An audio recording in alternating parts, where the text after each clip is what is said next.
I have added total price values in this cell by using sum function. To calculate tax deduction on this value, use the same method as used in previous lecture. Active this cell, enter equal sign, click this cell reference, enter multiplication operator, click this cell reference, press enter. You have 7% tax deduction on this price value. To calculate total price value, subtract the tax deduction value to subtotal price value.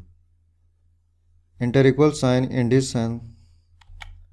Click cell reference H17, enter subtraction operator. Click cell reference H18. Press enter. You have total price after the tax deduction.